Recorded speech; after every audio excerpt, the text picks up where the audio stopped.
안녕하세요. 심쌤의 힐링톡입니다. 일상 속 영상 이야기. 오늘의 이야기는 톨스토이의 우화 중에 소와 사자의 사랑 이야기가 있습니다. 어떤 분이 이 우화에 살을 붙여 재밌게 이야기를 하셨어요. 소와 사자가 너무 사랑을 해서 결혼을 하게 되었습니다. 숲속의 모든 동물들은 반대를 했죠. 곰이 말했습니다.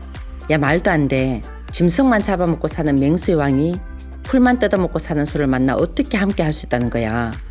토끼가 말했습니다.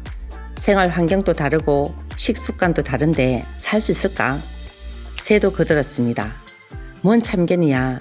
자기들 일은 자기들이 알아서 하겠지. 숲속 동물들의 우려와 반대에도 불구하고 소와 사자는 맹세를 했습니다. 저희들 정말 행복하게 잘 살게요. 1년이 지났습니다.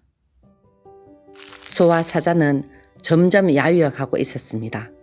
소 아내는 매일 정성껏 풀을 뜯어 요리를 했습니다. 그리고 풀을 싫어하는 사자 남편에게 성의를 몰라준다고 짜증을 냅니다. 사자 남편은 아내를 위해 들판을 열심히 뛰어다니며 사냥을 했습니다. 그리고 사냥한 고기를 먹어주지 않는 아내가 너무나 서운했습니다. 참고 견디다 결국 헤어지기로 합니다. 돌아서는 소와 사자는 똑같은 말을 남깁니다. 난 최선을 다했어. 이 우화는 제가 부부 상담을 할 때 자주 해드리는 이야기입니다. 상담을 하다 보니 사랑해서 만났는데 원수가 되어버린 부부가 많았습니다.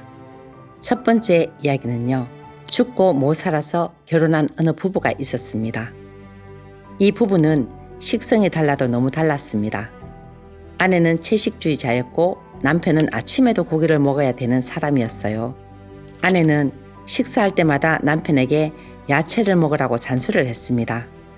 고기만 좋아하니 대장에 문제가 생기는 거라고 스트레스를 줬죠. 남편은 아내를 비난했습니다.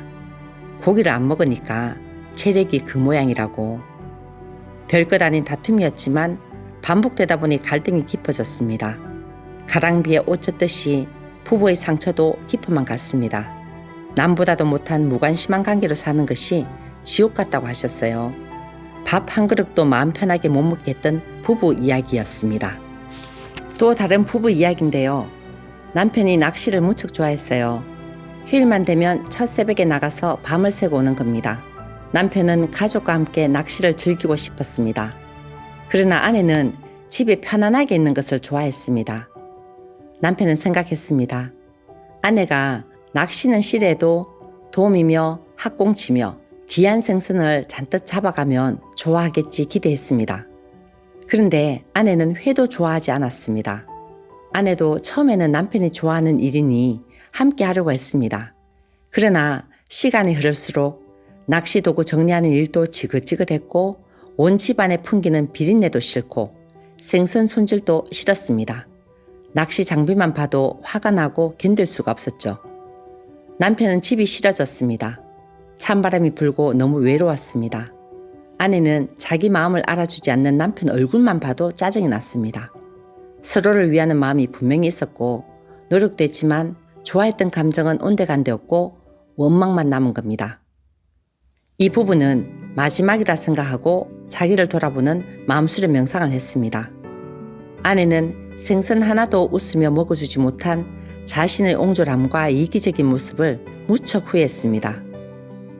남편 역시 외롭게 버려둔 아내에게 진심으로 미안했습니다. 누구보다 사랑했다고 믿었지만 그 사랑은 이기적이고 자기중심적이었음을 깨닫게 된 것입니다. 사람은 누구나 자기밖에 모르는 것 같습니다.